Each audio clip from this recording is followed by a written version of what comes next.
Hindi naman naitago ng ilang mambabatas ang kanilang dismaya sa Korte Suprema sa pagbasura nito sa impeachment ni VP Sara. Pero hindi pa raw tapos ang laban. Yan ang agenda report ni Joan Manalo. Hindi masaya ang ilang miyembro ng Kamara sa naging desisyon ng Korte Suprema sa kanilang motion for reconsideration. Kaugnay ito sa articles of impeachment laban kay Vice President Sara Duterte na idineklara ng SC na unconstitutional. Ang Makabayan Bloc dismayado dahil mas magiging mahirap na raw ang magsagawa ng impeachment proceedings ngayong pinagtibay ng Korte Suprema ang kanilang desisyon. Dagdag nila, hindi nagagana ang tinatawag nilang fast-track mode ng impeachment na siyang isinagawa ng Kamara sa impeachment ni VP Sara. Sa fast-track mode kasi, hindi nadadaan sa House Justice Committee ang isang reklamo at dediretso na sa plenaryo for approval.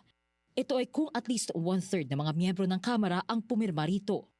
Sa motion for reconsideration decision na ito, bumaliktad silang lahat, no? At inatrasan yung mga naunang batayan kung bakit pinigilan yung trial, particularly yung mga dagdag na due process requirements sa fast-track mode of impeachment.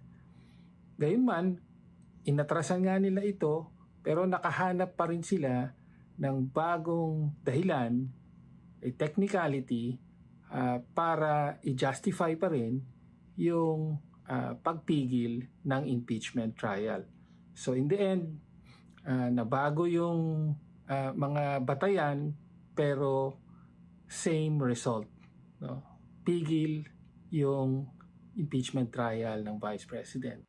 Bagamat hindi pumabor sa Kamara ang naging desisyon ng SC, tuloy pa rin daw ang paghahain ng Makabayan Bloc ng panibagong impeachment complaint laban sa bise.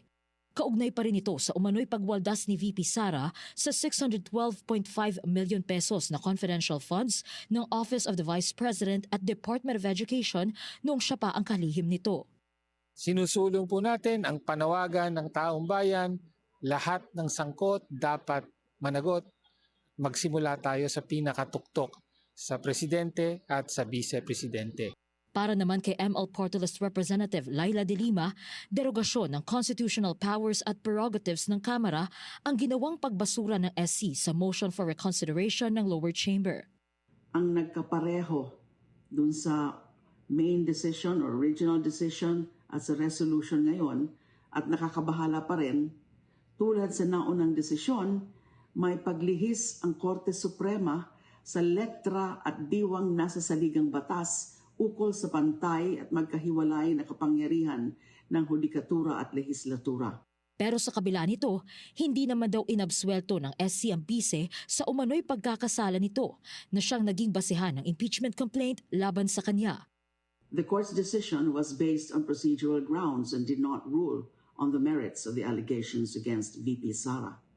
Kaya nga, pwedeng magsampa uli ng impeachment case laban kay VP Sara even with the same substantive grounds contained in last year's complaint.